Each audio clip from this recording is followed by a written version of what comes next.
Dans les années 60, il y a eu une grande révolution, on peut dire intérieure.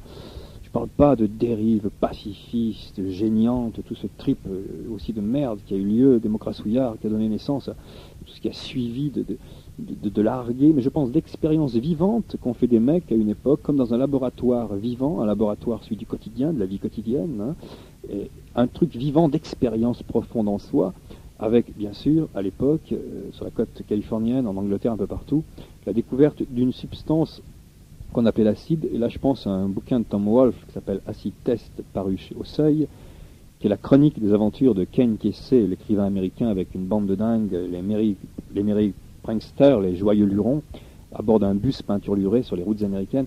Et donc cette découverte de l'acide, et d'une certaine manière, on va voir quelle a été cette explosion. Je dis ça parce que on a parlé récemment, samedi dernier, de la guerre du Vietnam.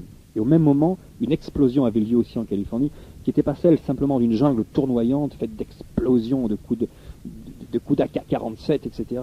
La guerre telle qu'elle était, mais une guerre intérieure, qui tournait et tournoyait aussi vite, avec la prise de conscience d'un révélateur surpuissant comme un surrégénérateur nucléaire, qui était l'acide.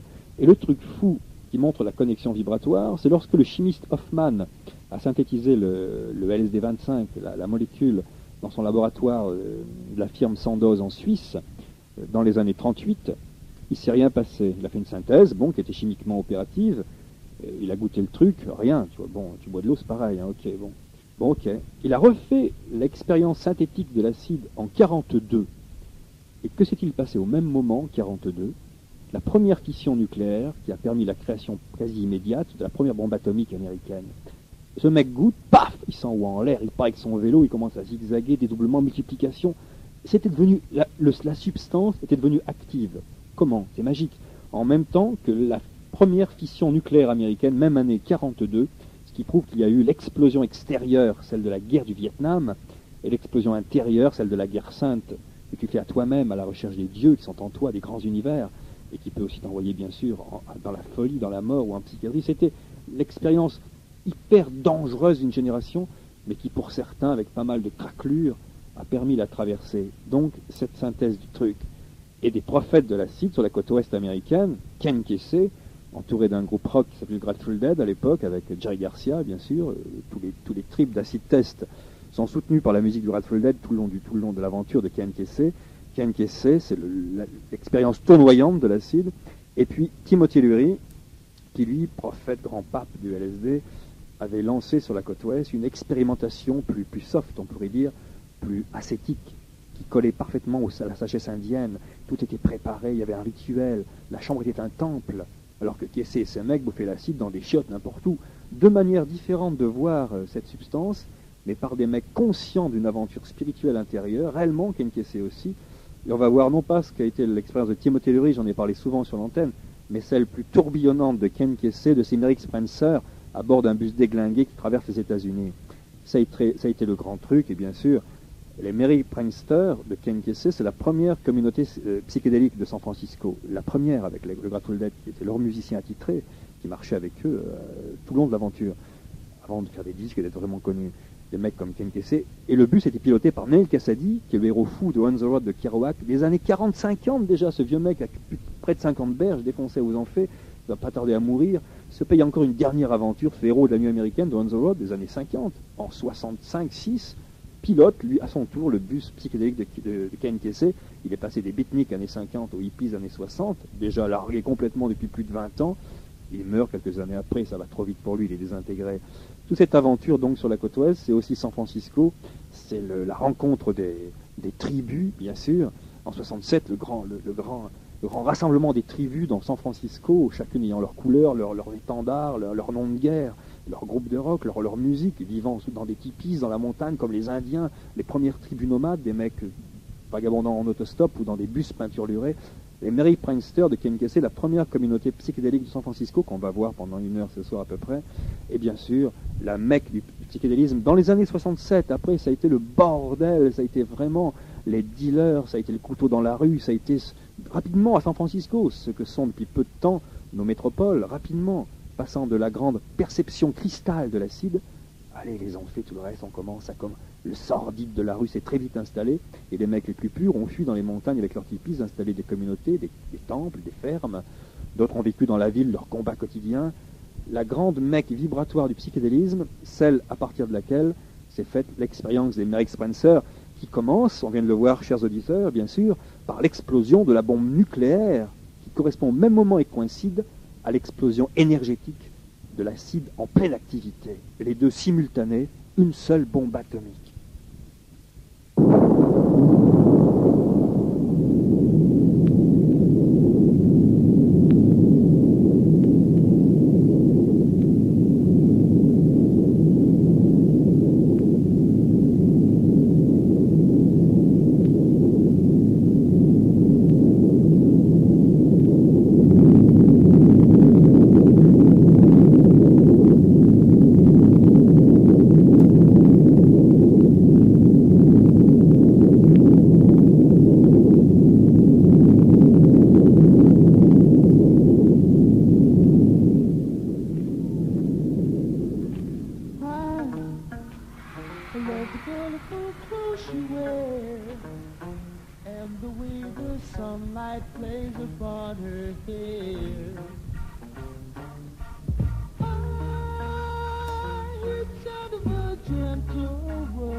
gentle people there. For those who come to San Francisco, summertime will be a loving there. In the streets of San Francisco, gentle people with flowers in their hair. All across the nation, such a strange vibration, people in motion. There's a whole generation with a new explanation. People in motion. People in motion. For those who come to San Francisco, be sure to wear some flowers in your hair. If you come to San Francisco, summertime will be a loving there.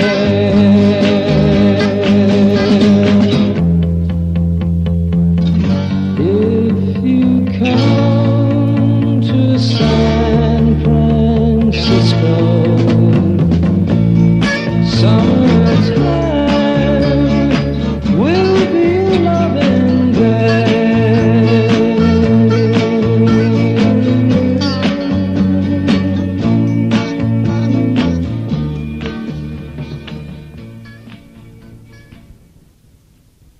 Ouais, et il faut imaginer ces mecs, cette communauté psychédélique californienne, les Merry Pranksters, dans leur vie quotidienne à San Francisco. Alors les fringues, avec des combinaisons de pilotes futuristes, on pourrait dire, peintes à la déglo, à la peinture fluorescente, si bien qu'on les voit la nuit, avec des drapeaux américains cousus dans le dos ou d'autres symboles. Ouais, de vrais porte-drapeaux américains, ouais, mais dans un sens différent de ce qu'est l'Amérique.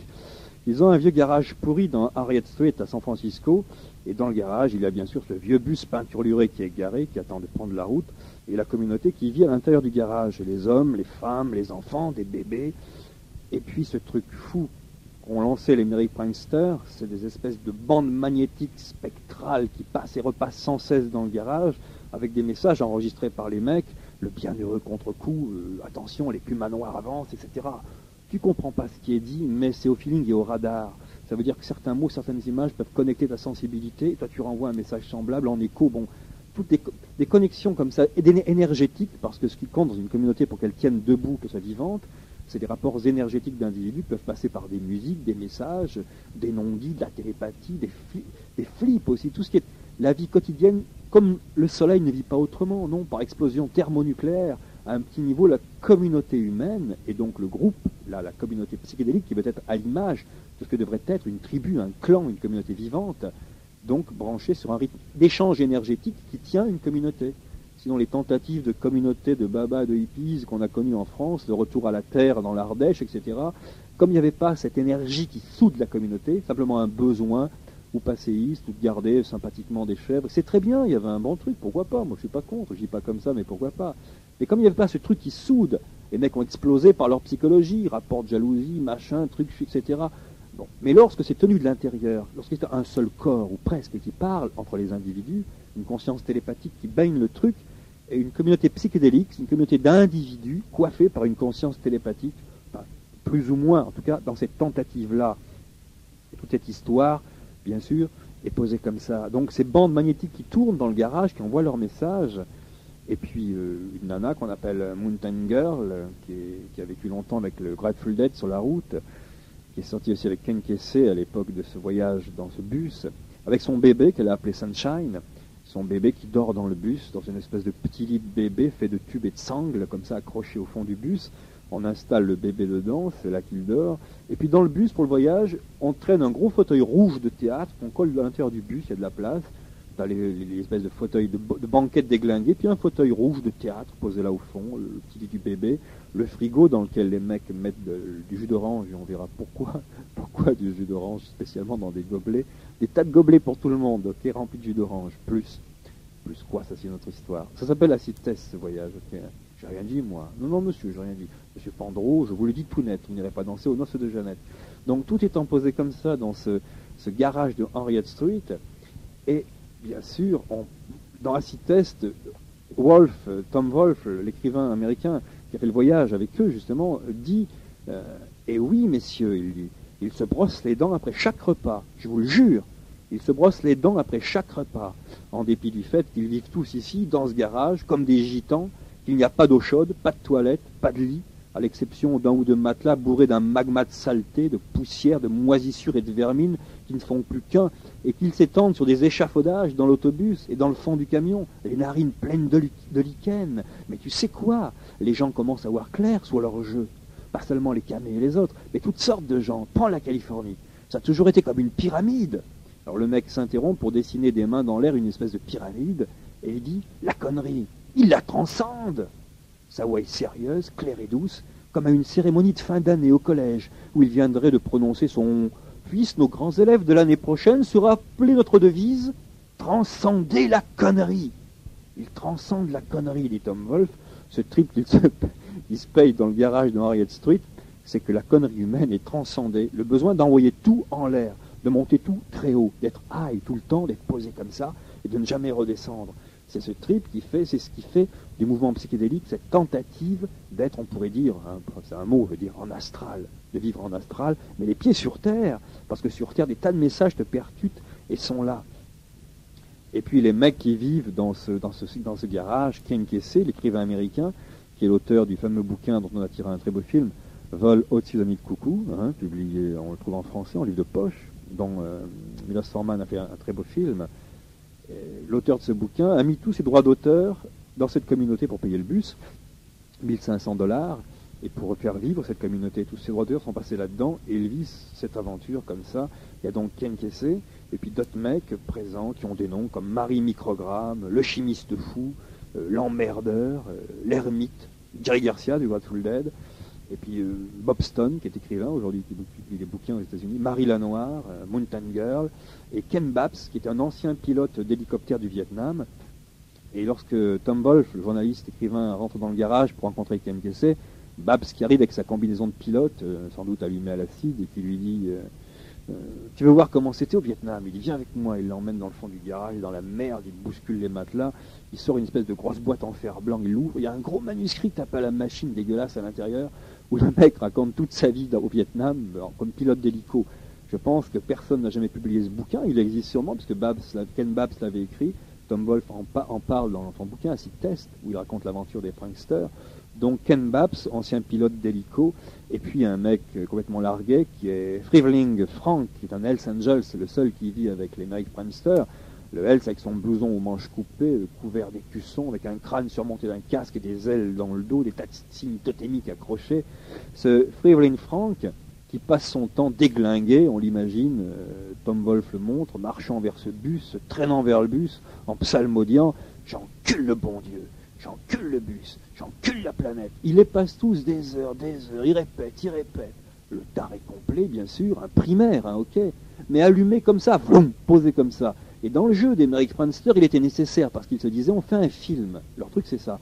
On fait un film, ils tournaient avec des caméras, leur propre vie quotidienne en plus, et tout ce qu'on voit, ça rentre dans le film. Sur la route, un contrôle de police, plaf, caméra qui tourne, micro allumé, le flic, il pose la contredanse d'accord au mec du bus, mais il est dans le film. Toute leur vie quotidienne, c'est de tout faire rentrer le plus possible dans le film, en créant des événements. Film et vie quotidienne, c'est la même chose, et c'est bien sûr une aventure psychédélique. Et tous ces mecs, bien sûr, à l'époque, les concerts libres au Golden Park de San Francisco, où tu payais pas un centime, où tu venais t'asseoir dans l'air pour écouter des mecs qui jouaient gratuitement, contre Joe and the Fish, Jefferson Airplane, Grateful Dead, les groupes psychédéliques de la côte ouest de l'époque, des nanas comme Mélanie, etc. Ou au Fillmore, les boîtes psychédéliques de l'endroit, financées par Billy Graham, où les mecs passaient les uns après les autres. toute cette aventure, et Ken Kesey qui se pointe dans le garage, avec sa veste de trappeur à franges, Ken Kesey à moitié chauve, il a déjà 45 berges, ce type en 64, hein. Il a 45 berges, il y a des mecs très jeunes dans le groupe, lui il a 45 ans. Et à moitié chauve, ce gros bonhomme avec sa veste à franges, Ken Kesey en boots mexicaine, et il a une dent qui est éclatée devant, il lui manque une dent. Il a un trou, il s'est pris une pêche par un aile, si on s'est cassé la gueule, on ne sait pas, il lui manque une dent. Et 3 semaines après, le voilà qui se pointe avec une dent, il a remplacé la dent, il a mis une dent, et sur la dent, tu as comme image, une dent d'émail qui est tatouée, on pourrait dire, il y a une étoile orange et des rayures vertes. Une étoile orange, un soleil et des rayures vertes qui remplissent cette dent quand il sourit, quand il ouvre le bec. Tu vois cette dent, ce drapeau qui brille. Et c'est quoi ce drapeau avec la lune orange et les rayures vertes sur sa dent du milieu? C'est le drapeau psychédélique des pranksters, c'est le drapeau de tous ces mecs, des guerrieros de l'acide qui se trimballent dans San Francisco avec les poches pleines de munitions pour faire exploser les neurones de l'univers. Et embarqué dans ce voyage-là, la dent de prankster, il se balance, il se fout le drapeau dans la gueule, ok. La dent est à sauter, il en met une, c'est celle-là, il se colle le drapeau, c'est sa nouvelle dent. Et ce que dit Kesey à cette époque, en 64, dans le garage de Harriet Street, il explique aux mecs qui sont là une aventure qu'il a eue au Mexique. Et il dit, Tom Wolfe le cite, Ken Kesey leur dit, une nuit au Mexique, à Manzanillo, j'ai pris de l'acide et j'ai revomi le Yiking. Et le Yiking, ce qu'il y a de formidable avec le Yiking, c'est qu'il ne vous envoie jamais sur les roses. Il vous secoue quand vous en avez besoin. Et le Yiking m'a dit qu'on était arrivé au bout, qu'on était dans une impasse, qu'il était temps de changer de direction. Et je suis sorti. Il y avait un orage, des éclairs partout. J'ai tendu le doigt vers le ciel, un éclair a jailli, et brusquement, ça m'a fait comme une autre peau, une peau d'éclair, d'électricité, un costume d'électricité. Et j'ai compris que nous pouvions être des super-héros, et que nous devions devenir des super-héros ou rien. Et Ken Babs lui réplique, mais la plupart des gens ne sont pas encore prêts, Ken. Ils ont à peine ouvert les portes. Et Ken Kesey surenchérit, laisse tomber ces types. L'autre lui dit, et regarde ce mec qui est avec nous, qui maintenant nous critique, etc. Bon, Kesey lui dit, il est resté avec nous tant que notre imagination ne dépassait pas la sienne. Dès que nous sommes allés plus loin, il n'a plus compris, et il s'est retourné contre nous. Il n'avait pas la foi. Et là, en 3 mots de Ken Kesey, tu as tout l'esprit de ce groupe communautaire des American Pranksters sur cette côte ouest californienne, et le voyage dans lequel il s'embarque. Et bien sûr, tu as dans le garage des baffles qui, à longueur de journée, crachent des trucs. Et ce qui explose dans les baffles de Harriet Street, au moment où Kesey raconte son histoire de « Il n'avait pas la foi », c'est un grand truc qui explosait sur toutes les radios de l'époque. C'est Dylan qui explose dans les baffles du garage de Harriet Street. Et ils sont, le bus attend, à 3 jours du départ. 3 jours. Ils prennent la route pour New York, la traversée des États-Unis à bord de ce bus dingue. Pour l'instant, ils sont dans le garage de Harriet Street et Dylan crache dans les baffles du garage.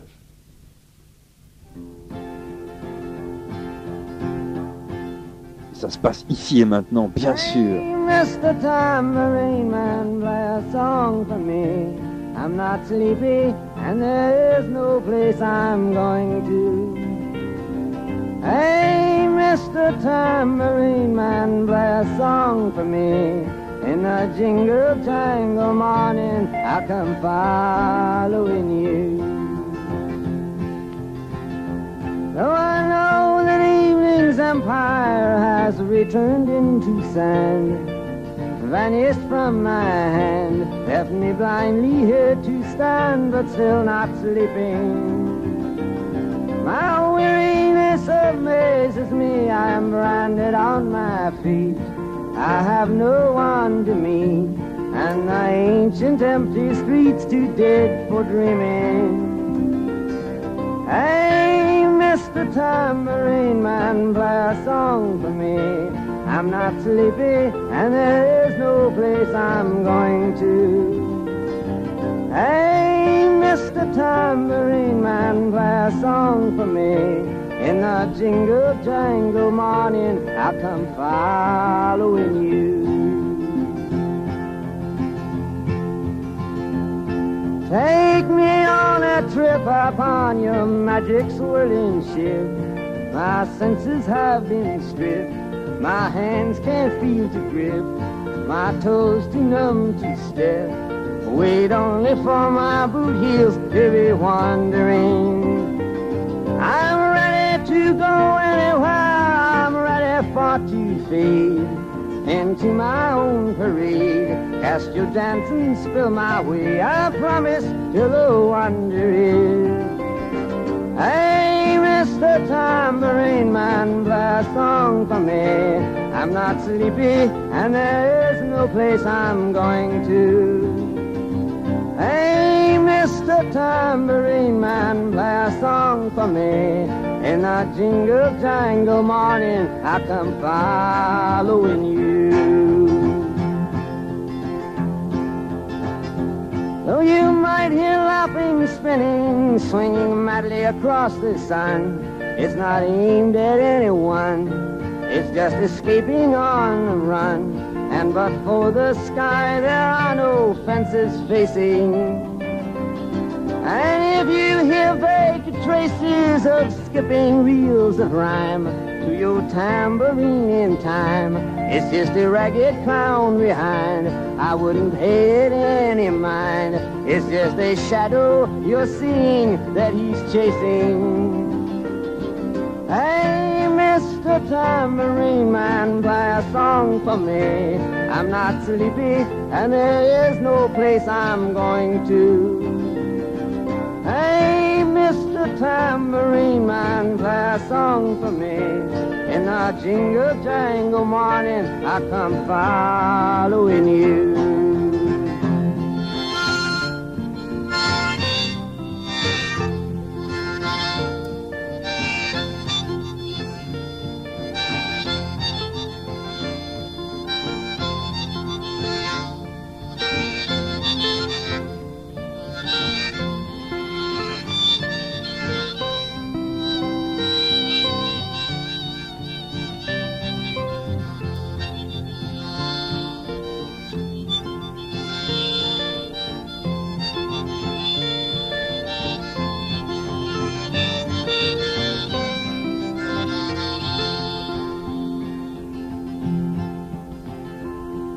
Take me disappearing through the smoke rings of my mind, down the foggy ruins of time, far past the frozen leaves, the haunted, frightened trees, out to the windy beach, far from the twisted reach of crazy sorrow.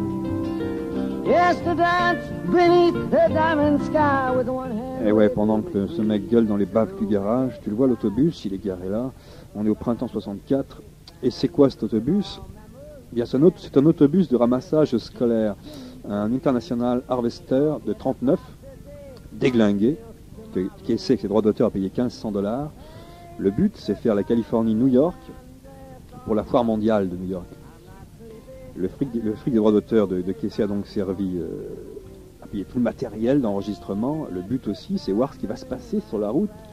C'est vouloir tout filmer, tout enregistrer, mais à enregistrer aussi bien sûr l'intérieur de la tête.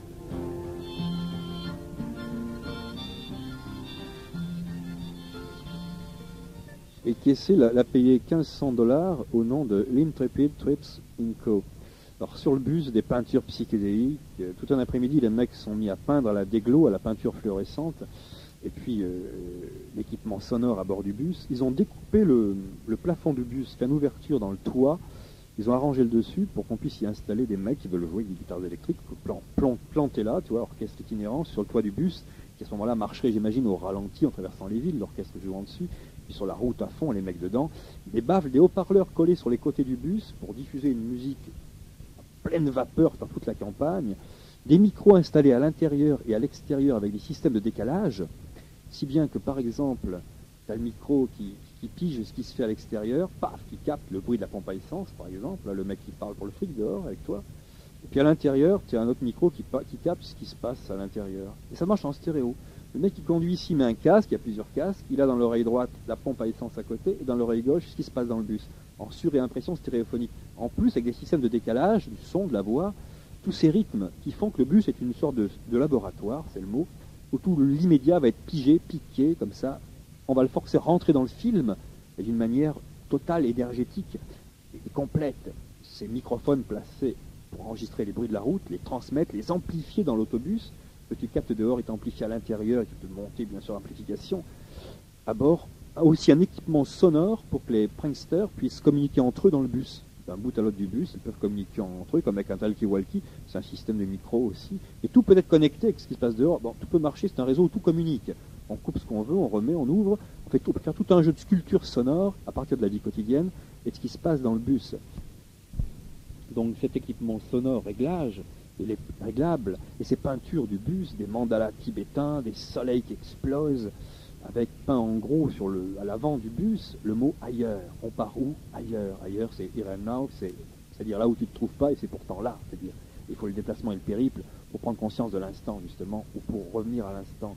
Ce truc fou et c'est le grand Barnum psychédélique, c'est un espèce de grand cirque fou itinérant, bien sûr, ce bus des Merrick Pranksters, fauteuil rouge de théâtre installé dans le bus, et ces peintures dingues, et ce frigo à l'intérieur avec ses gobelets de jus d'orange, dans lesquels il y a, je sais pas, 700, 800, 1500 microgrammes d'acide selon les tripes, selon ce qui est voulu. Mettons, cette partie-là du frigo d'acide, c'est destiné à la Nouvelle-Orléans pour le festival, pour le carnaval de la Nouvelle-Orléans, on va prendre ça. Quand on sera à la foire de New York, c'est ça, etc., c'est dosé en fonction. Bon, tout est chimiquement bien placé dans le frigidaire. Interdit de toucher à l'acide de la Nouvelle-Orléans, hein, parce qu'il est dosé autrement. C'est celui de New York qui nous intéresse. Bon, ça c'est là. Et il y a le chimiste fou, l'un des mecs de la bande, qui lui prend en compte ce truc-là et qui le gère, passif-actif, sur le grand agenda de ses neurones. Bien sûr, il s'en sert comme ça. Et la destination du bus, c'est bien sûr ailleurs.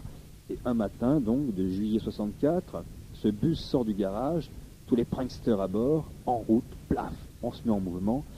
Et c'est le départ de ce grand périple d'acid test à travers les États-Unis.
Like a true nature's child, we were born to be wild.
Après la station-service de San José, les flics, hein, ok, un bus pas réglementaire, quoi, qu'est-ce que c'est ce truc? Allez, on arrête le bus, on contrôle les papiers des mecs. Et t'as Daniel Cassady, le mec qui pilote le bus, qui est l'ancien pilote de Jack Kerouac dans On the Road dans les années 50, le fameux bouquin de Kerouac, les beatniks américains, le voilà qui fait surface des années après, et qui pilote le bus de Ken Kesey, la demande de Kesey, et ce mec qui a allumé Pissoir depuis 46 ou 7 déjà, complètement usé, brûlé, il a son voix, parce qu'il peut pas tenir le coup, il a vieilli, alors comment il fait le mec pour aller vite? Les en fait à fond, il bouffe ça comme des bonbons. Daniel Cassady va crever. En tout cas là, il est à fond, il est à 100 000 à l'heure, et pilote le bus. Il faut le voir dialoguer avec les flics qui mettent la contredanse. Il leur explique le fonctionnement du moteur. Et tu vois, man, tu vois ce truc-là qui est posé. Tu vois, bon, ça dure. Les mecs, ils sont enrobés, ils sont noyés de paroles, et si bien qu'ils remballent la tiraille, allez, laisse tomber la contredanse, c'est un bus de dingue. Allez, les mecs, ah oui, les fameux hippies côte ouest, ouais. Allez, pas de cam, ça va passer, ouais. Ils n'ont pas goûté le jus d'orange. Hein, parce qu'à cette époque, on cherche quoi? Ce qui se voit, bon, ok, pas du jus d'orange. Après, on a fait gaffe, on a testé le jus d'orange, il y avait des chiens qui, avec des pailles, sifflaient le jus d'orange pour savoir comment ça se passait. Et s'ils avaient les oreilles, ils faisaient bip bip, les chiens, bon, on avait compris, et on a arrêté le jus d'orange. Non, on a arrêté les mecs qui avaient posé là le jus d'orange. Le jus d'orange, on le laissait libre. Tiens, pourquoi on laisse libre le jus d'orange? Bon, c'est une autre histoire. Ok, ça marchait comme ça, bon, ok. Et donc, Nel Cassady qui les embobine dans une histoire, et c'est comme ça qu'ils n'auront pas à San José, justement, de contredanse. Et Kesey dans tout ça, qui se prend un triple, le bus repart. On est en juillet, sous le soleil de Californie. C'est vraiment l'autobus de Jérôme Bosch qui traverse le paysage. Et Ken Kesey monte sur le toit au soleil. Il joue de la flûte pour charmer les multitudes. Et sa flûte est spéciale. Imagine qu'il croise un mec, on traverse une ville, qui fait la tronche, comme ça, en marchant avec son attaché cade, il fait la tronche. Bon, voilà, son costume gris. Kesey qui est assis en kilt rose sur le bus avec sa flûte, regarde ce mec qui passe et joue un air de flûte qui évoque ça. Spécial, branché sur le feeling du mec. Le mec, il entend, inconsciemment, il se reconnaît dans la flûte. Il flippe. La flûte le fait flipper. Ou l'enchante, selon tout un jeu de flûte, en fonction des situations. Il faut imaginer Ken Kesey, ce vieux bourlingueur de 45 berges, assis, bon, enfoncé aux enfers à l'herbe sur cette route américaine. Et c'est l'insomnie complète, personne ne dort plus. Les nuits passent à travers, on pilote sans dormir 1 heure, des journées entières, c'est de la folie. Tu peux scratcher ton bus dans un ravin sans problème.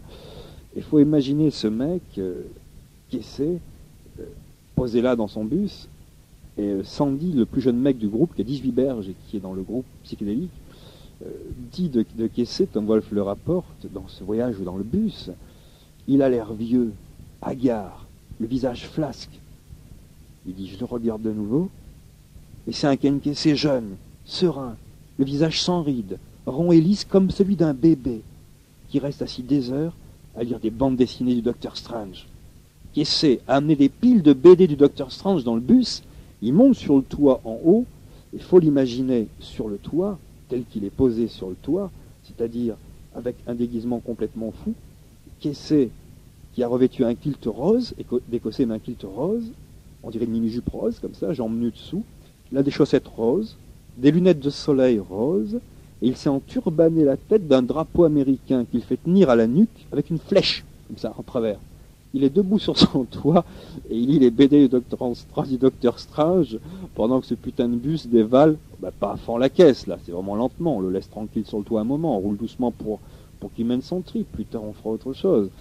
Et ce type-là, posé comme ça dans ce trip, Kesey déclare, prend un des micros qui communique avec l'intérieur du bus, il balance ce truc cité par Tom Wolfe. Comment aurait-il pu se douter que ce joyau pouvait tout bonnement servir de pont entre les dimensions? C'était un moyen pour nous faire pénétrer ces redoutables dimensions pourpres, à partir de notre propre monde. Il gueule ça dans le micro, ça passe à l'intérieur, et il est plongé dans ses BD de Doctor Strange, de temps à autre il a un flash, il prend le micro, il dit ce truc, quoi, et puis il passe à autre chose. Il vit son voyage comme ça, et à ce moment-là, du bus, Tom Wolfe précise géographiquement le lieu, on traverse l'Alabama, on a quitté depuis longtemps la Californie, et on roule bien sûr sous New York, la traversée horizontale de l'Amérique, à travers un bus déglingué qui fait un boucan du diable, ou du bon Dieu. Et ce voyage de Kesey qui est monté sur le bus, qui se balade dans sa dimension rose, comme il dit, pendant que les baffles du bus crache la sono à fond et que le bus traverse l'Alabama et que le soleil brille sur tout ça.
Ces mecs traversent l'Alabama pendant que la sono gueule à fond et balance ce chant à travers la campagne.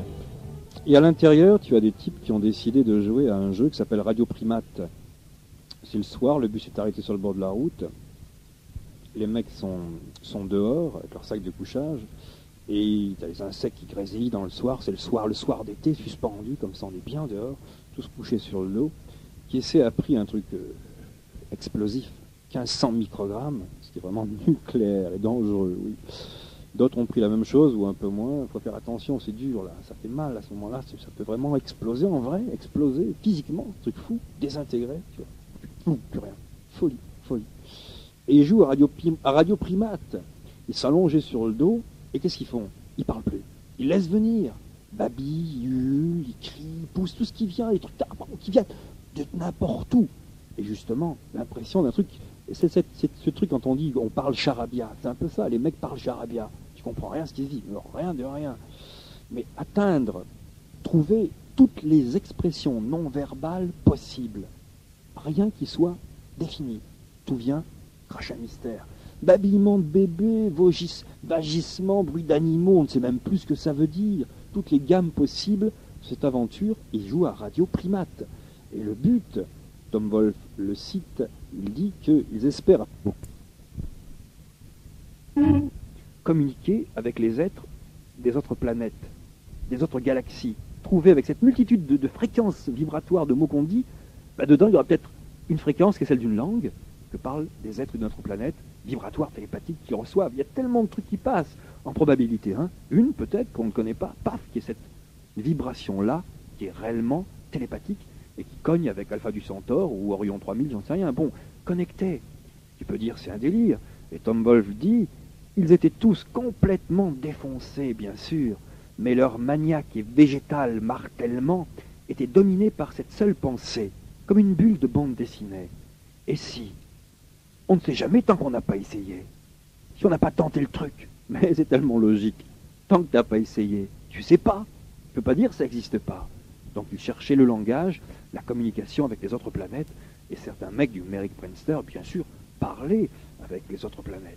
C'était Radio Primate, et non pas Radio Ici et Maintenant, une autre manière de faire de la radio télépathique, allongée comme ça sur le sol, en état de transe vibratoire, de communiquer, de créer un réseau, mais radio, radar, devenir radar, ouverte sur les autres dimensions, et la multitude de langages qui pulsaient, à la fois être gnome, lutin, elfe, particules atomiques, molécules de pierre, lueur sur la feuille, vent que tu ne connais pas, ombre qui passe et que tu ne vois pas, toute cette multitude dit avec des sons, trouver tous les états possibles de la matière dans l'univers, cherchant le langage, Radio Primate, dans cette nuit de l'Alabama, ces mecs couchés sur l'herbe, ce bus phare éteint qui attend, les mecs sur le dos jouent à Radio Primate. Et on les reçoit dans les autres galaxies, c'est ce qui est voulu, tenté. C'est un nouveau moyen de communication.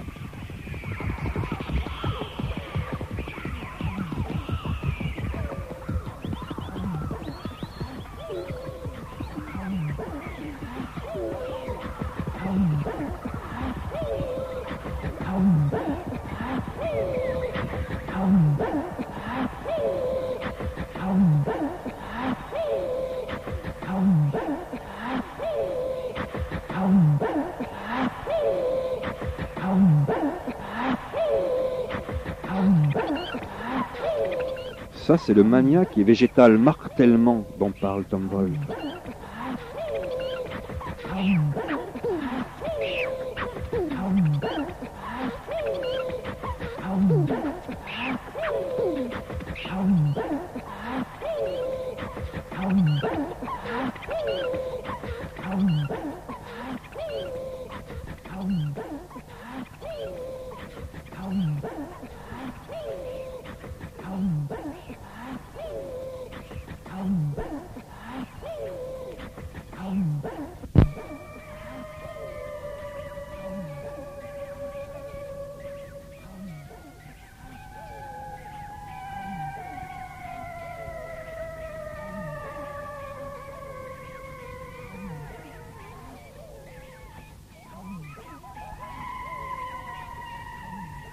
Tu vois bien que le cerveau qui fait ça traverse plusieurs mondes vraiment, réellement. C'est des mondes, ça. C'est quoi les sons? C'est de la matière vivante. Ça, c'est un décalage. Un sempiternel décalage. C'est une notion d'éternité, incrustée dans le disque. Un stigmate, un badge éternel.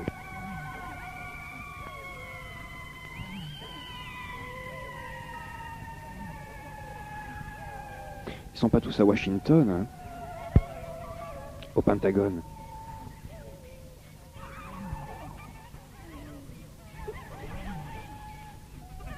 Ça, c'est la fiesta des gnomes aussi. Écoute ça, le coup de clairon des gnomes. Et ça rigole dans les chaumières, putain, dans les feuilles. Regarde ces petits cons sur les feuilles vertes.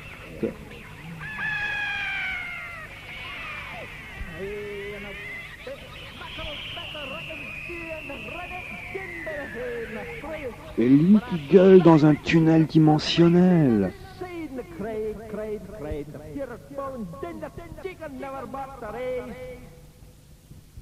Ça, c'est un battleur de foire galactique.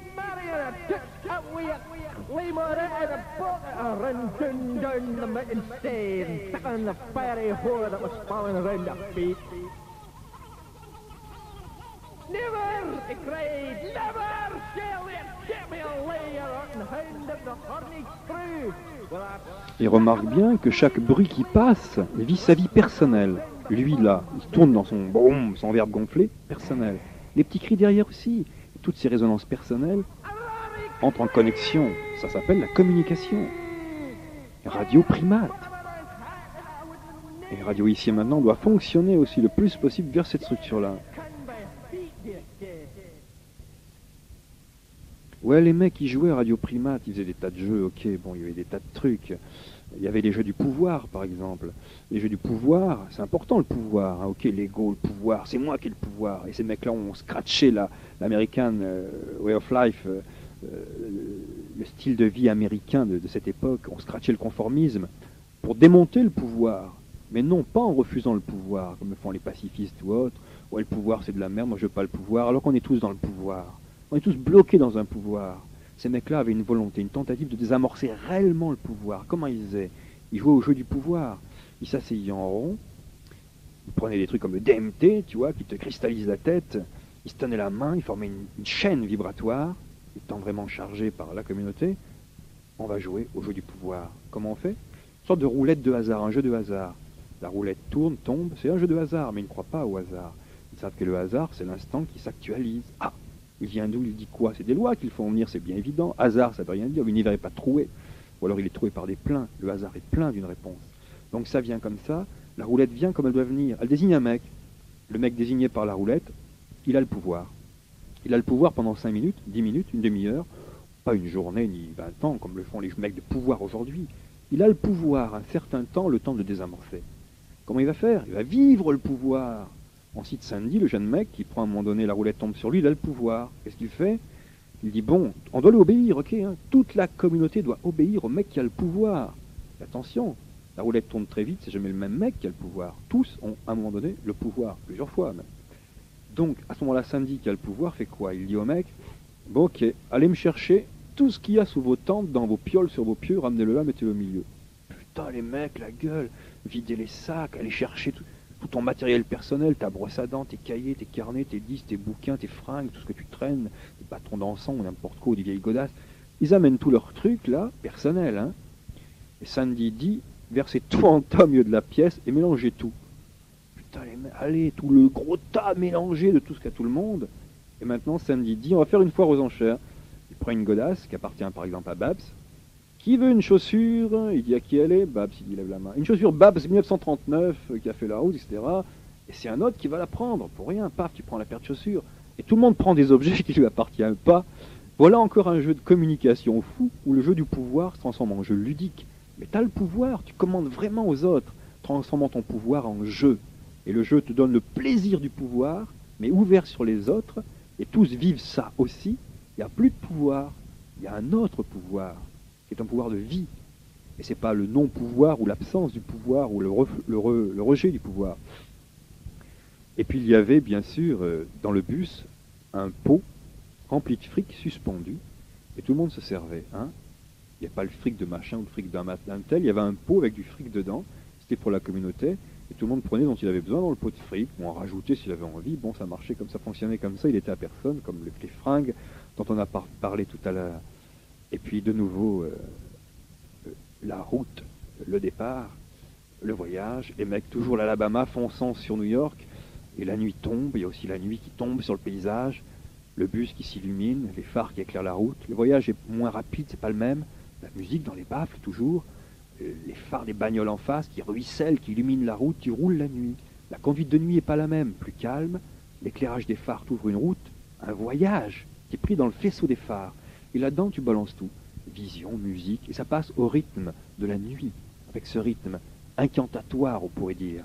Et les musiques qui passent, des espèces d'étranges mélopées qui sortent des baffles, et qui se répandent dans la campagne autour.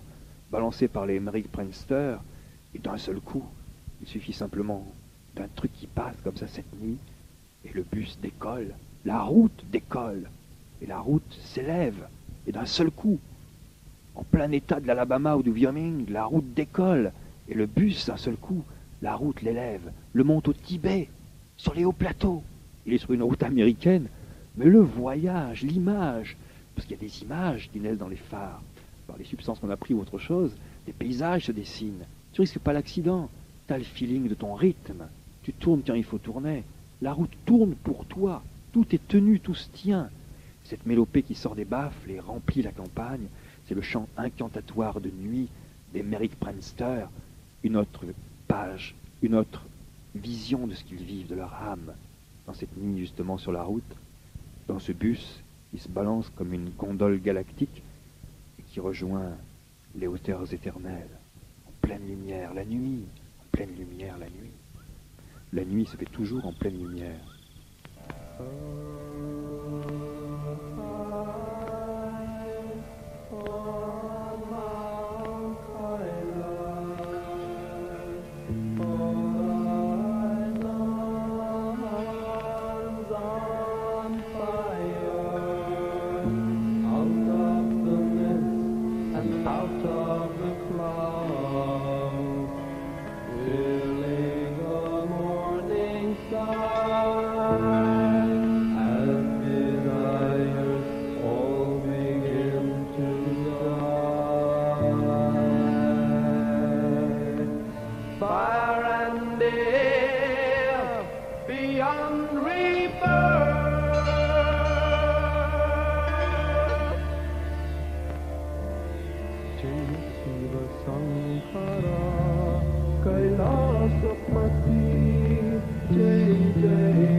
Et les Merrick Pranksters arrivent à Millbrook chez Timothy Leary. C'est territoire privé d'une autre communauté psychédélique, celle de Timothy Leary, qui vit la cite d'une manière différente de celle des Merrick Pranksters. Dans la communauté psychédélique de Timothy Leary à Millbrook, il y a des mecs comme Richard Alpert, bien connu, Baba Ramdas ensuite, il a pris ce nom indien, Richard Alpert qui était aussi à l'université de Californie avec Timothy Leary avant l'expérience de l'acide. C'est vrai que Leary était l'un des premiers à faire scandale en lançant ce truc pour la reconnaissance intérieure, qui essaie a sûrement pris à très peu, une courte distance, le train en marche, mais c'est deux manières différentes de voir ce qui se passe. Donc, Timothy Leary, c'est le pape de l'acide. Et Ken Kesey arrive avec les Merrick Pranksters et dans leur bus, arrive à Millbrook dans la communauté de Timothy Leary. Alors ils s'attendent bien sûr à la plus fantastique des réceptions. T'imagines Millbrook, l'espèce d'ashram, de monastère de psychédélique de Timothy Leary, c'est pas le garage de Harriet Street des Merrick Pranksters, c'est une immense pelouse verte, des arbres, une propriété au centre de laquelle tu as une énorme maison avec des torsades gothiques, au sommet de laquelle Leary a fait peindre un mandala tibétain. Mais dans cette énorme maison victorienne, gothique, presque du haut Moyen-Âge, transposée comme ça avec les couleurs de Timothy Leary, tu as des gens qui sont là, qui pratiquent le voyage intérieur de manière méditative. L'acide se prend comme un sacrement, il y a tout un rituel, comme le livre des morts tibétains qui accompagne le mourant, par exemple. Les mandalas, tout part. Il y a une préparation intérieure ascétique qui peut durer, et des voyages qui peuvent durer 3 jours. Au moment où Ken Kesey débarque à Millbrook, Timothy Leary est dans la pièce du dessus, il est enfermé depuis 3 jours, il ne sort pas pour un voyage à l'acide, une expérience. Les mecs font ça comme en labo, un labo intérieur, avec une perception divine, ce qui les transforme aussi en prière, en priant. C'est comme ça que Timothy Leary, de manière élitiste, religieuse, conçoit l'ingestion de ce cristal de vision. Et puis, ça c'est le truc bien sûr de Timothy Leary. Et dans ce silence de Millbrook, d'un seul coup, t'as l'autobus qui surgit, toute bannière au vent, le rock'n'roll à fond dans les haut-parleurs, et Richard Alpert, c'est qui ces dingues? Ah ouais, je m'en doutais, il fait, c'est Kesey. Les mecs, bien sûr, on a reconnu leur signature.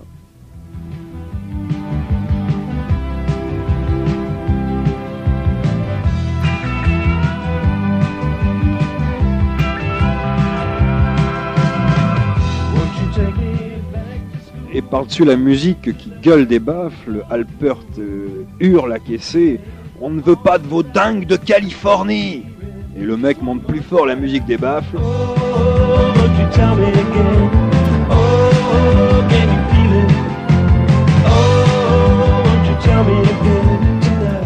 Et Alpert râle, merde, il dit, on est en méditation, ils font du boucan, ils nous trouvent, c'est quoi ce truc là de débile californien? Ici on pratique l'ascèse verticale. Et Kesey monte plus fort encore le bouton des baffles.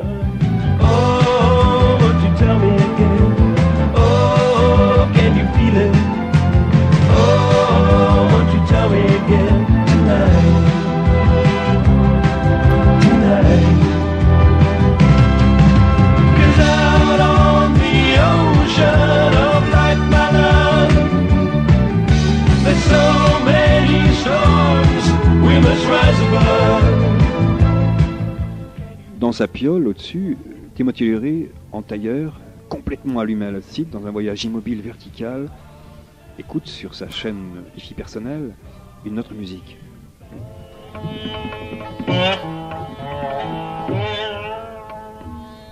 Et dans la cour de Millbrook, les Merrick Pranksters font gueuler une autre musique. Et t'as un truc stéréo fou d'un seul coup, dans la communauté de Timothy Leary. Make a promise, take a vow, trust your feeling, it's easy now. Understand the voice within and feel change already. Ok, Timothy Leary est en prière pendant 3 jours, il refuse de ne pas recevoir Ken Kesey. Alors, ou vraiment Timothy Leary est en voyage mental, il fait le voyage, ou bien il fait un problème avec Kesey et veut comme ça l'humilier en disant « Moi, Timothy Leary, je ne rencontre pas ce mec-là, je fais autre chose, je vis autre chose. » Ken Kesey va être vraiment humilié, il va sentir une amertume, quoi, Timothy Leary ne veut pas recevoir Ken Kesey. Il se sent d'un seul coup dévalué. Ces mecs qui ont fait le tour de leur tête, il y a plein de faiblesses qui te trouent et te percutent. Le truc, c'est de faire la verticale, le rétablissement et de travailler avec. Mais les choses passent. C'est des vibrations et des couleurs qui te traversent. Mais les mecs du Merrick Prancer vont renverser la vapeur.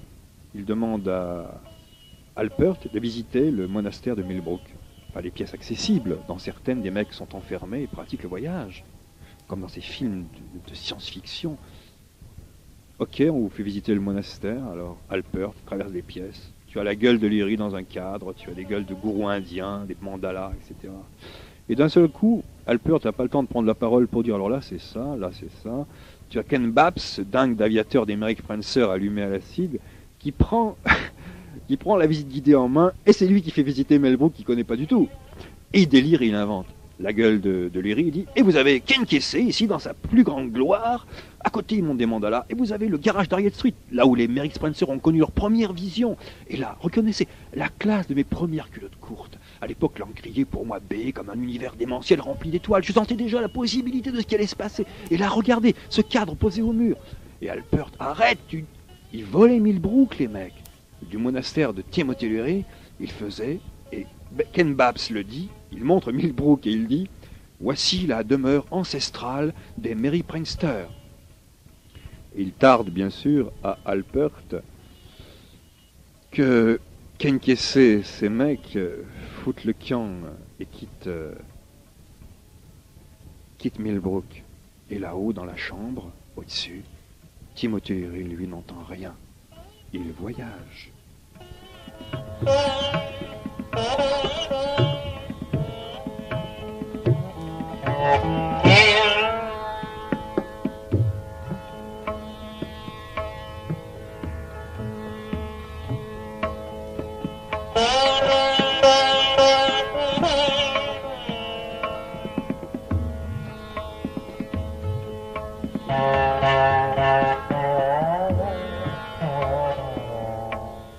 Ok, on veut pas des Merrick Prancer, et bien ils remontent dans le bus et foutent le camp. Ok, on les a invités à Berkeley, ils font demi-tour, tu vois, ils partent vers New York et les voilà retourner en Californie. C'est juste un détour parce que le feeling passe par là, mais le but c'est vraiment d'aller à la foire mondiale de New York, et même au Mexique aussi. Enfin ça c'est une autre histoire. En tout cas, les Merrick Prancer sont invités à Berkeley pour participer à une manif contre la guerre du Vietnam. Elle est organisée par toute la gauche militante californienne, américaine, les mecs branchés qui vivent la libération des peuples, des masses, cette grande explosion politique qu'on a connue en mai 68 aussi, en France, en Allemagne, dans pas mal de pays. Toute la gauche militante est là, présente, et on a invité Ken Kesey, bien sûr, à participer à la manifestation, écrivain inconnu, Ken Kesey, et de prendre la parole. Alors Kesey a une idée. On l'attend comme écrivain notable venant parler à un micro, un peu excentrique, mais pas plus. Ils savent pas qu'il y a le bus, le voyage, ok, hein. Kesey a une idée. On va changer les peintures du bus. C'est comme à la guerre. Il repeigne le bus entièrement. Il le peigne en une couleur de peinture rouge, sombre, comme si le bus était inondé de sang séché. Puisque c'est une manif contre la guerre du Vietnam. Ok, t'as ce bus qui est rempli, constellé de sang séché. Et ils vont orner le sang du bus, les peintures rouges, avec des symboles, des signes. Qu'est-ce qu'ils gravent? Des mandalas tibétains? Pas du tout. Qu'est-ce qu'ils gravent sur le bus? Des symboles militaires, des croix gammées, des aigles américains, des croix de fer, des croix celtiques, des faucilles et des marteaux, des têtes de mort avec des tibias. Les mecs quittent leur combinaison fluorescente et s'habillent autrement. Des épaulettes, des casques. Et les voilà qui arrivent dans le comité contre la guerre du Vietnam, comme vraiment des commandos de la mort, SS ou je ne sais quoi, la dérision de Ken Kesey qui amène l'image la plus forte. La guerre, la voilà. Maintenant, après, on va en parler. C'est comme ça qu'ils débarquent. Les mecs pichent pas ce mouvement. Scandale! On attendait un écrivain venant parler au micro, pas plus, de la guerre du Vietnam. Et sur le podium, bien sûr, tu as des baffles qui pendant les 3 jours qu'ont duré ces manifs contre la guerre, ces prises de parole, les tribuns politiques de la gauche américaine, les enceintes, les haut-parleurs du meeting renvoyaient les musiques militantes de l'époque, Bob Dylan, John Baez, toute la saga du protest song, de la libération sociale de l'homme. Et le bus des Merrick Spencer arrivait.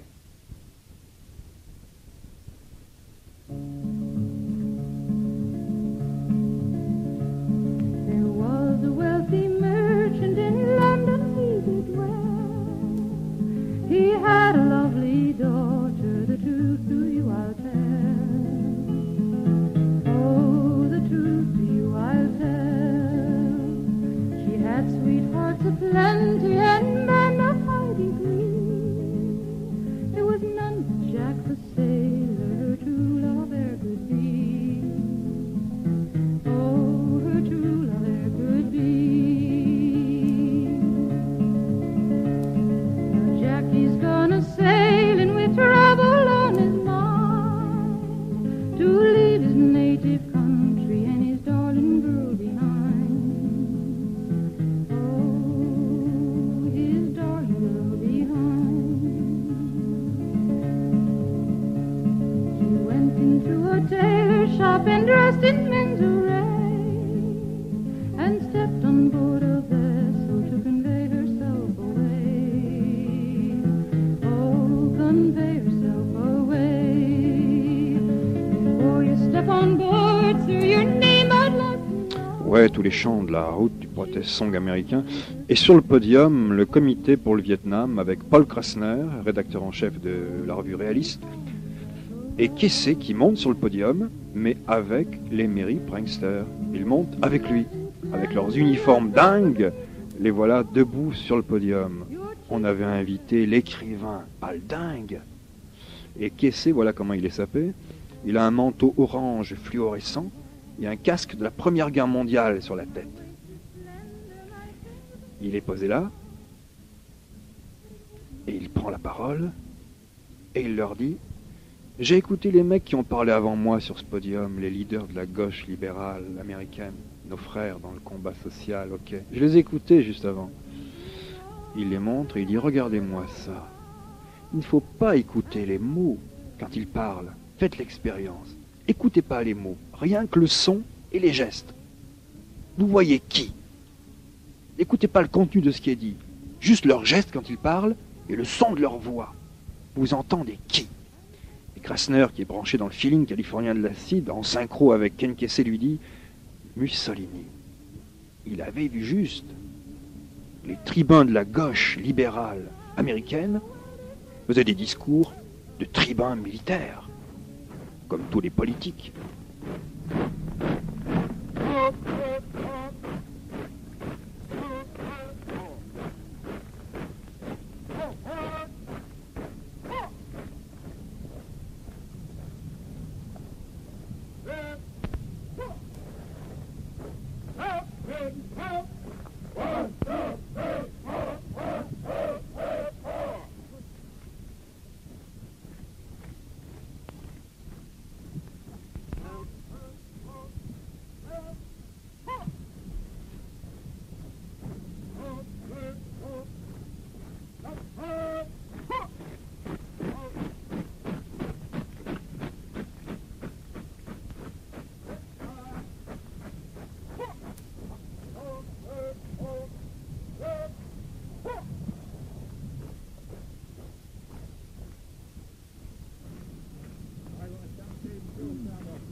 Ouais, voilà ce qu'entend Ken Kesey.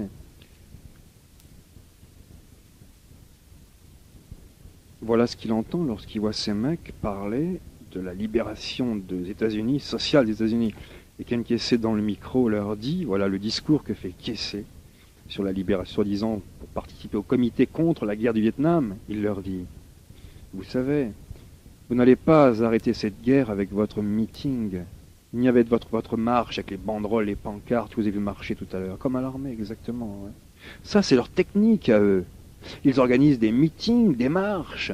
Ça fait 10 000 ans qu'ils ont des guerres. Et vous n'allez pas l'arrêter comme ça. 10 000 ans. Et c'est comme ça qu'ils s'y prennent. Ils tiennent des meetings, ils organisent des marches. Et vous jouez le même jeu, leur jeu. Il continue, qu'est-ce? Je regardais l'orateur qui m'a précédé. Je ne pouvais pas entendre ce qu'il disait, mais j'entendais le son. Et votre bruit, à vous. Je pouvais voir ses gestes. Et je pouvais voir sa mâchoire qui saillait sur le fond du ciel. Et vous savez qui je voyais, qui j'entendais? Mussolini. C'était Mussolini que je voyais, que j'entendais, ici même, il y a à peine quelques minutes. Ouais, c'est leur jeu que vous jouez. Nous avons tous déjà vu, nous avons tous déjà entendu ça, mais ça ne nous empêche pas de continuer les meetings, la marche. J'ai été voir les Beatles il y a quelques jours. J'ai entendu hurler après eux 20 000 gosses dans la salle. Je ne pouvais pas entendre ce qu'ils criaient, mais c'est pas nécessaire. Moi, voilà ce qu'ils criaient. C'est moi, le cri de notre ego. C'est le cri de ce meeting. Moi. Et c'est pour ça qu'il y a des guerres, l'ego. Parce qu'il y a tellement de gens qui veulent crier qu'on fasse attention à eux. Ouais, c'est leur jeu que vous jouez. Et qui se termine avec une recette. Vous voulez arrêter la guerre? Il n'y a qu'une chose à faire. Qu'une chose à faire qui peut avoir un résultat.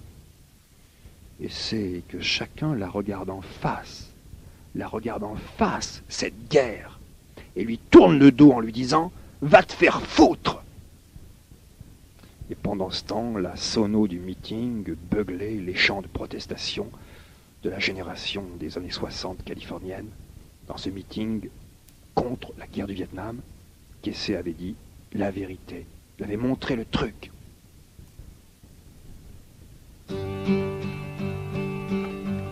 Et c'est vrai que les temps changeaient. Wherever you roam, and admit that the waters around you have grown, and accept it that soon you'll be drenched to the bone. If your time to you is worth saving, then you better start swimming or you'll sink like a stone, or the times they are a-changing.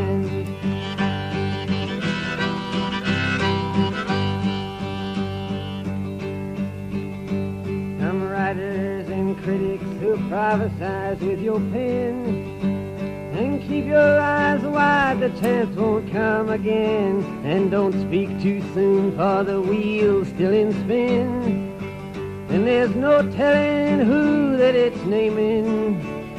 For the loser now will be later to win, for the times they are a-changing.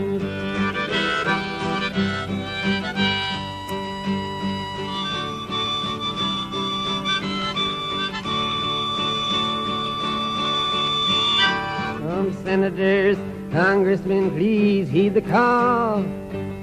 Don't stand in the doorway, don't lock up the hall, or he that gets hurt will be he who has stalled.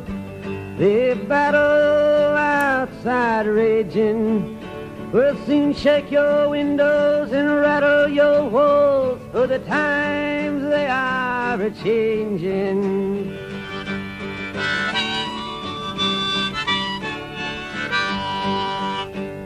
Mothers and fathers throughout the land, and don't criticize what you can't understand. Your sons and your daughters are beyond your command. Your old road is rapidly aging. Please get out of the new one if you can't lend your hand, for the times they are a-changing.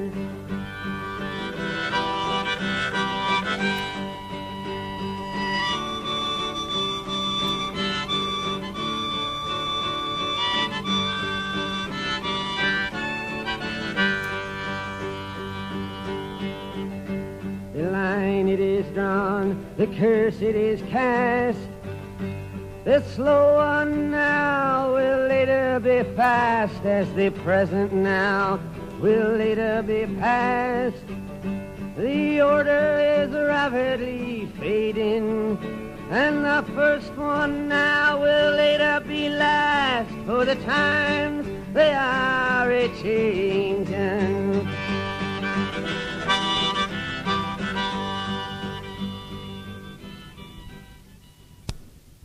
Ouais, à New York, lorsque ces mecs débarquent à New York, on leur propose une rencontre. C'est Neil Cassady qui pilote le bus du Merrick Spencer, et il a son vieux pote Jack Kerouac, le grand écrivain des beatniks américains des années 50, vieillissant, qui est largué, qui vit sa vie intérieure, spirituelle, chrétienne, dans ses déchirements superbes, Kerouac. Kerouac est là, dans cette pièce, et Ken Kesey, qui est la nouvelle étoile montante, il a publié Vol au Tin de Coucou, qui est un best-seller. Et le On the Road de Kerouac, publié 20 ans auparavant, il est toujours une des bibles des mecs qui faisaient la route, mais c'est une autre génération. C'était les beatniks, c'était autre chose. C'était plutôt la route.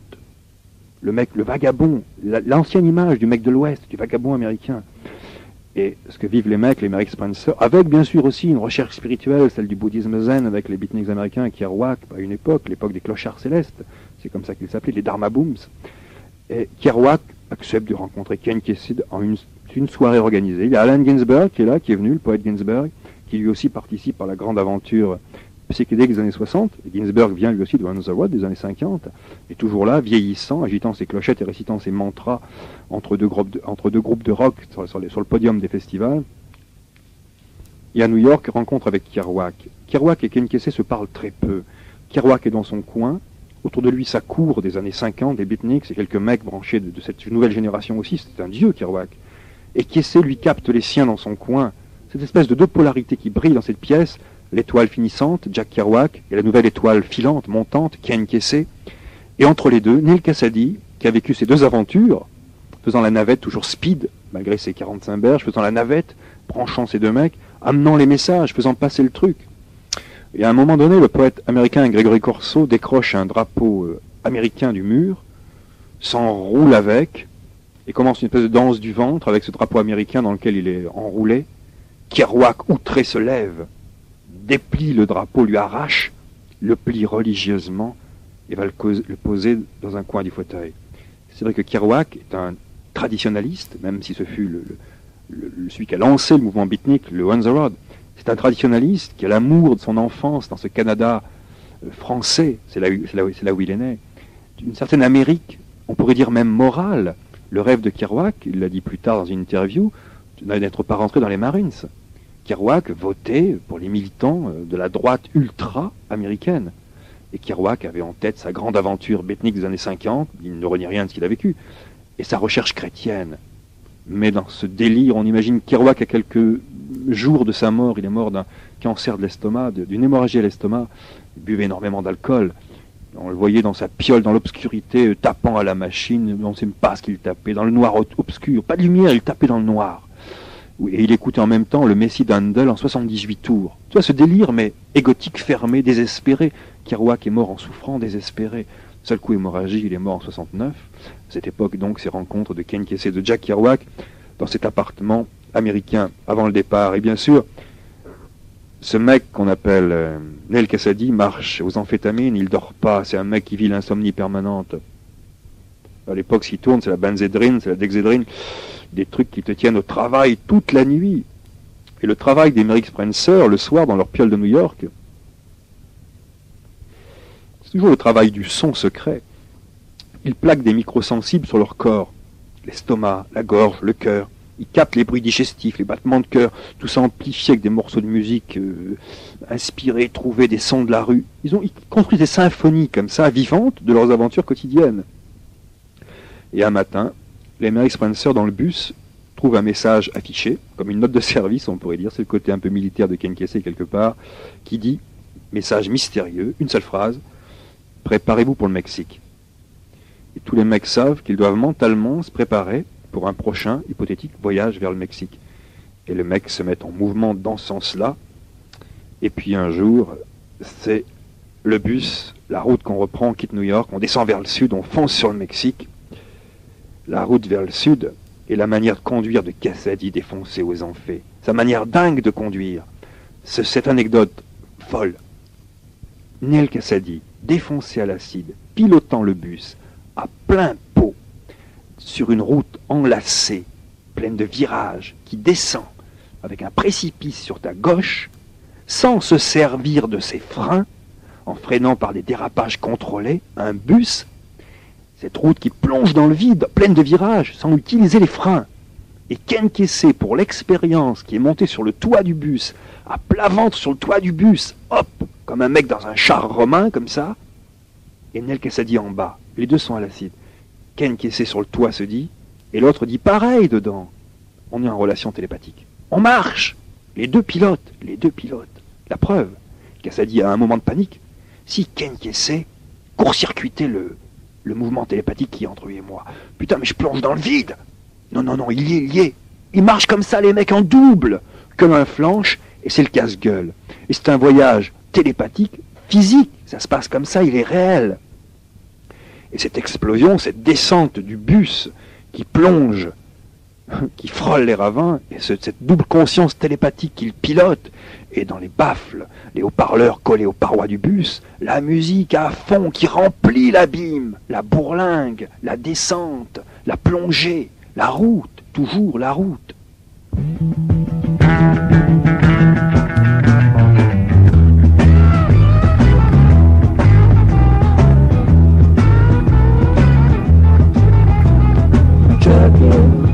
Got my tits sketched in, keep trucking like we do the man together.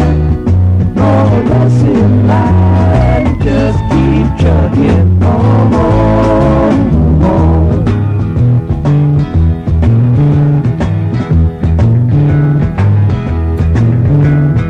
Arrows of neon and flashing marquees out on Main Street. Chicago, New York, Detroit, and it's all on the same street. A typical city involved in a typical daydream. Hang it up and see what tomorrow brings. Dallas off machine. Houston, too close to New Orleans. New York, got the ways and means, and just won't let you be.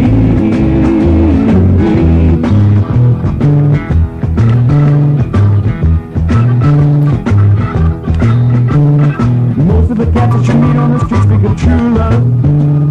Most of the time they're sitting and crying at home. One of these days they know they gotta get going, out of the door and down to the street all alone. Chugging like the dude man once told me, you got to pay your hand. Sometimes the cards are worth a dime if you don't lay them down.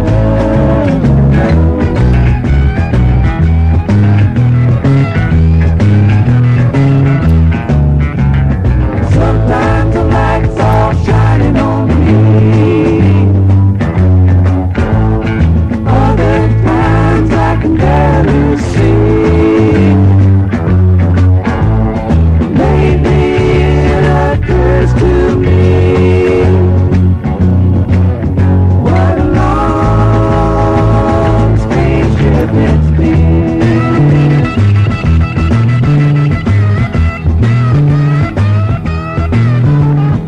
What in the world ever became of Sweet Jane? She lost her spot, but you know she isn't the same. Living on reds, vitamin C and cocaine. All a friend can say is ain't it a shame? Looking up above the low, been thinking, you got to never slow. It takes time to pick a place to go, and just keep trucking on.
sont invités sur la route dans une église de Chicago par les jeunesses religieuses libérales, la JRL. C'est très, très branché dans un sens, mais libéral, hein, recherchant, ouvert, disponible. On invite, c'est des pasteurs qui invitent de jeunes mecs, militants du Christ, qui invitent Kesey à parler de son expérience intérieure. C'est la grande ouverture des années 60, même à ce niveau-là, les mecs veulent bien entendre. Et Ken Kesey parle des symboles qu'on utilise dans la vie quotidienne, des jeux dont on est prisonnier, il essaie de démonter le système quotidien, l'ego, etc. Et puis d'un seul coup, il se saisit d'un grand drapeau américain qui est épinglé, qui se trône dans cette salle des jeunesses religieuses libérales. Il le décroche, il le jette par terre, et il le piétine. L'horreur des mecs, il est sacré ce drapeau, le scandale. C'est la manipulation du symbole, explique Kesey. Ce drapeau est un symbole, on le manipule, mais il est vrai ce drapeau. Qu'est-ce qui est vrai dans ce drapeau, il leur dit? L'émotion, votre émotion patriotique. Ça, c'est pas un symbole, c'est une émotion, une énergie, c'est vrai. Et les mecs pigent pas trop ce qu'il est en train de leur dire, et Kesey leur explique un truc, c'est que cette émotion, elle est vivante. Et puis il y a Sandy qui a un flash, il voit ce drapeau, il a écouté ce qu'a dit Ken Kesey, et il dit « Et attendez une minute !» devant tous les mecs des jeunesses religieuses libérales, il dit « Ce drapeau est un symbole auquel nous attachons nos émotions. » Kesey dit « Oui, t'as pigé. » Et Sandy dit « Mais il n'est pas en lui-même une émotion, pas vraiment ce à quoi nous tenons. Il nous arrive parfois de n'avoir pas conscience de ce à quoi nous tenons, parce que tous ces symboles nous égarent. » Il dit « Il a un flash nostalgique d'enfance, d'un seul coup. Il vit l'instant, il est complètement ouvert, stone, et il dit, devant tous les mecs des jeunesses religieuses libérales et les quelques Mary Spencer qui sont là avec Ken Kesey, il dit « Je me rappelle, quand j'étais à l'école, il y avait toujours quelqu'un qui se promenait dans l'allée avec un drapeau. J'aurais toujours voulu que ce soit moi, et ça ne m'arrivait jamais. Alors quel sentiment est-ce que j'éprouvais vraiment? Est-ce que c'était du patriotisme? Ou est-ce que c'était plutôt... » Et un mec des Mary Spencer qui a pigé lui aussi gueule à Sandy. « Vas-y !» Sandy fait « Quoi? Allez, vas-y !» Et maintenant c'est Mountain Girl qui l'encourage. Et Sandy a même pas le temps de comprendre qu'il se dirige, le drapeau à la main. Sérieux. Il remonte l'allée de la salle. America's Beautiful. La salle résonne du chant national américain. Tout le monde chante. Les Mary Spencer chantent aussi. Et émotionnellement, tous sont dedans. Et Sandy tient ce drapeau et il monte, il traverse la salle, le drapeau à la main, il remonte l'allée, puis il la descend. Et il explique. Quoi? Pas d'importance. Justement, faut rien expliquer. Vas-y. C'est ça le truc que ces mecs ont pigé. C'est ça, l'émotion patriotique qui faisait vibrer enfant Sandy. Il en avait une nostalgie d'un seul coup en voyant ce drapeau piétiné par Kesey qui avait dit, il y a une émotion quand même là-dedans. Il dit, merde, ce truc que je pouvais pas vivre. Et quelqu'un lui dit, vas-y, fais-le. Et il le fait, super, il est gosse, il se retrouve. Et tout le monde chante l'hymne national américain. C'est la grande ferveur nationale vivante. Et c'est pas une parodie. L'émotion est pure, elle est vraie. Départ de nouveau du bus qui fonce et qui fout le camp dans une direction différente. La route, la Floride, en plein soleil, 45 degrés. Un ami de Babs a une petite maison près de l'océan. Il fait trop chaud, la plupart des pranksters restent à l'extérieur ou dorment dans le jardin. Quelques-unes des filles du groupe sont en train de faire cuire de la viande sur un barbecue au fond du jardin, tout près de l'autobus, à l'ombre de l'autobus, du peu d'ombre que fait l'autobus. Et Sandy, lui, il est seul dans l'autobus, à l'ombre dans l'autobus. Il est frappé d'insomnie, il a un truc qui lui mange la tête. Il ne peut pas dormir, ses nerfs sont à vif. Un truc, là, le crochette, il l'interroge. Qu'est-ce qu'il fait? Il ouvre le frigo, il vise l'acide qui était réservé pour la Nouvelle-Orléans, il dit merde, je m'en fous, hein. Il prend un flacon, 1500 microgrammes, hein. Vlon, il siffle tout. Avec un sentiment de culpabilité, parce qu'il a goûté de l'acide non autorisé. Déjà, il est coiffé par la culpabilité aussitôt. Et l'acide lui balance à fond dans la gueule sa culpabilité, et Sandy sort, complètement allumé, angoissé, terrifié. Merde, ça va mal, ça tourne mal, c'est fou ce qui m'arrive dans ma tête. Il sort dehors et il veut pas leur dire, il veut cacher son état. Et tu peux pas cacher ce truc. La souffrance est démente, elle lui bouffe la tête. Il sort à l'extérieur, il rencontre Kessé, et il lui dit, papa, il faut qu'on l'aide, hein, Kessé, aide-moi, merde. Qu'est-ce qui se passe, Sandy? Il dit, je suis défoncé, man. J'ai pris tout l'acide de la Nouvelle-Orléans, et j'en ai trop pris, ça tourne mal. Et Kessé, d'un seul coup, Sandy, on voulait garder cet acide pour le festival, non? Et Sandy qui sait que répondre, ça tourne mal. Kessé qui dit, écoute, t'as qu'à te laisser aller. Écoute de la musique, j'ai connu ça. Mais il faut que tu laisses aller, c'est tout. Et Sandy qui pense réconforté, il est avec moi. Et d'un seul coup, il est bien. Enfin, ça se rétablit, ça revient. Et Kessé qui pige le jeu, tout marche en télépathie, qui veut le casser, se tourne vers lui et lui dit, si tu crois que je vais te servir de nurse pendant ce voyage, tu te trompes drôlement. Il tourne les talons. Parano de Sandy. Complètement. Ça tourne, ça pulse, ça explose, il est en désintégration. Hein. L'univers est fragmenté. Il a 1 milliard de consciences séparées. Il est vivant dans tout est divisé, il est dissocié. Merde, il veut se retrouver, il peut pas. C'est la folie, il explose. Et la souffrance explose et elle est vivante. Il voit un étang, ce con. Il veut de l'eau. Il est en feu, ce mec. Il veut de l'eau. Il rentre dans l'étang, dans l'eau, il est bien. Il n'y a pas d'étang, c'est de la terre, il n'y a rien. Puis t'as Babs qui arrive, qui voit Sandy qui se débat dans la poussière avec ravissement, et qui lui dit, elle est bonne. Et Sandy qui dit, un peu humide. Là, Babs, il est avec lui. Il est rentré dans son truc, il est dans l'eau. Et ça se passe bien, il se détend dans l'eau. Et dans la poussière, en vérité. Mais l'eau, il a connu le caisson d'isolation sensorielle, hein, dans la poussière de la Floride, avec ses 45 degrés qui lui plombent la tête. Mais bon, ça passe, ça va très vite, les tripes vont vite, et la folie le talonne, il est poursuivi, dans sa tête ça a fait boum, voilà, c'est tout, sa tête a explosé à Sandy. Hein. Il roule en bus avec les mecs, ok. Ça marche très vite, tant que ça va très vite, ça va encore, parce qu'il va vite avec tout. Si le bus s'arrête, qu'est-ce qui se passe? Eh ben Sandy, il passe à travers le pare-brise, il continue la route, ça roule, ça galope dans sa tête quand même, tout est arrêté, lui il arrête plus, et les mecs, arrêtez la mécanique, merde, arrêtez-moi ça, je deviens fou, arrêtez-moi! Personne ne peut arrêter Sandy, il est seul avec son truc. Voilà ce que l'acide fait dans la tête d'un mec aussi. Dangereux. Et Sandy, il n'y a qu'un truc. Le seul truc possible qui peut le sortir de ce truc, c'est simplement d'arriver à soigner sa tête. Et comment il peut soigner sa tête, Sandy? Il faut voir des toubibs. Il dit à Kessé, écoute, je pars à San Francisco, à l'hôpital psychiatrique, je vais passer des examens cliniques, radio du crâne, etc. Il faut, putain, il y a un truc qui a déconnecté, ça, il manque, je suis marqué à l'intérieur, là, faut que j'y aille. Il n'y a pas de fric. Il avait prêté un magnétophone dont les mecs se servaient à bord du bus, et ça te dérange pas, Kessé, je le reprends, je vais le vendre, je vais toucher du fric avec, je vais me soigner avec ça. Allez, prends le magnétophone. Il arrache le magnétophone, et voilà Sandy parti pour la clinique psychiatrique de New York. Et on sait que ce jeune mec s'en remettra pas du tout. Et un texte, un court poème, des phrases jetées comme ça par Ken Kesey à l'époque sur un papier qui racontait cette anecdote. Le Yiking lui-même préconise des radios du cerveau pour Sandy. Tous les trucs cliniques qui coûtent de l'argent. Et il dit, Kesey, laisse-moi mettre l'ampex au clou. Un magnéto de $400, c'est moi qui te l'ai amené après tout. Si on va par là, et puis du fond de son cortex synarthrotique, cette pensée. Kesey lui a refusé l'ampex. Il a mis du temps à lui donner.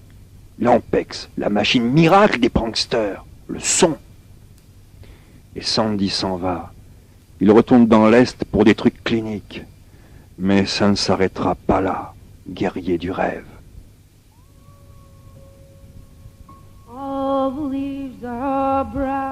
Le grand rêve californien, bien sûr. And the sky is gray.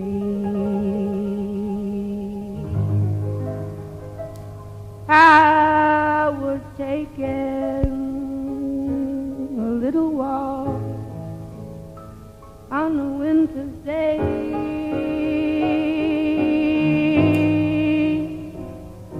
I'd be safe and warm if I was in L.A. In California dreaming on such a winter's day.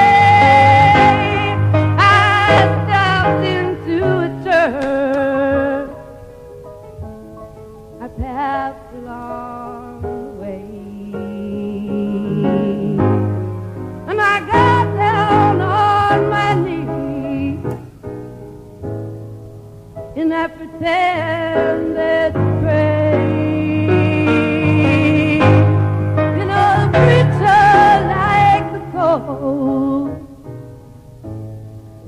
He knows we're gonna stay. From California dreaming on such a winter's day.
Ça, bien sûr, c'est Mélanie, la Passionaria de Woodstock, que j'ai vue à Glastonbury à l'époque des festivals lunaires de Stonehenge, Glastonbury dans les années 83, toujours avec le même répertoire de chansons allumées de la côte ouest californienne. Et juste une parenthèse sur cette scène de Glastonbury, un tas de mecs en cuir largués, d'une quarantaine de berges, genre Hells, mais défoncés psychédéliques. Et revenant de cette époque, des mecs qui ont pris la scène d'assaut, des dingues de Mélanie, sont montés sur scène. Les mecs, les videurs, les faisaient descendre du podium. Et Mélanie a dit, laisse-les monter. Et tous ces frères de cuir de cette génération brûlés, comme ça, sont montés sur cette putain de scène. L'un des mecs a mis son blouson sur les épaules de Mélanie. Elle a continué à chanter avec ce blouson sur les épaules. Il l'a embrassé en pleine bouche. Elle l'a laissé faire. Il est redescendu. Et Mélanie, toujours dans ce trip lumineux, éclairé. Aucune violence. Il n'y a pas eu des mecs prenant d'assaut une scène et des bagarres. Un trip, c'est tout. Un truc qui s'est fait. Et il n'y a pas que ça à cette époque. Il y a aussi ce qui se passe pour Ken Kesey. Il est poursuivi par le FBI. Ouais. Kesey a trafiqué avec des tonnes d'acide, ou presque. Avec des mecs comme Owsley, qui était le chimiste milliardaire de la côte californienne, un dingue, un allumé, qui faisait le fameux acide, avec un petit personnage, un Batman sur l'acide, les Owsley Blue, c'était des trucs, le fin du fin à Londres, etc., dans toute l'Europe, à l'époque. Ces trucs étaient faits par Owsley, le pote de Ken Kesey, et le FBI, les flics, rechercher Kesey, et Kesey pris, mon vieux, c'est la prison, pas de problème, c'est un procès, c'est la tôle pour trafic de stupéfiants, et puis d'autres trucs peut-être. En plus, Ken Kesey, un écrivain connu, on va en faire un exemple, avec toute cette merde de cam qui déferle sur la Californie, tu parles qu'on va pas le rater. Je rappelle que Timothy Leary a pris 30 ans de prison. Bon, il s'est échappé, l'Algérie, planqué par les mecs du Black Panther, il est revenu en France. Capturé par les mecs du FBI, Timothy Leary, à l'aéroport de Kaboul en Afghanistan. Il s'était barré là-bas. À Kaboul en Afghanistan, le mec du FBI capture Timothy Leary, le ramène aux États-Unis. Bon, il n'a pas fait 30 ans évidemment. Donc Ken Kesey risque gros. Il le sait, on le prévient, il est au courant, il est poursuivi, il est recherché. Qu'est-ce qu'il fait? Tant pis. Et le voyage, ça s'arrête là, pour cette fois, enfin maintenant, il faut qu'il se tire. Il prend une bagnole, une de ses bagnoles qu'il va chercher, il fait sa bagnole, la sienne, qui était à San Francisco, le retour à San Francisco. Il se scratch, enfin il la scratch, plaf, il la bousille. Il maquille un accident, comme s'il était mort, je sais pas, enfin, ou disparaît. J'en sais rien, un truc de fou, ou bien qu'il n'y a pas le cadavre dedans, c'est un délire, ça. Bon, en tout cas, il disparaît. Plus de Ken Kesey, on ne sait plus où il est, on le recherche. Et les médias s'emparent de l'affaire. Ken Kesey est recherché par le FBI. Où il est? Il est planqué au Mexique.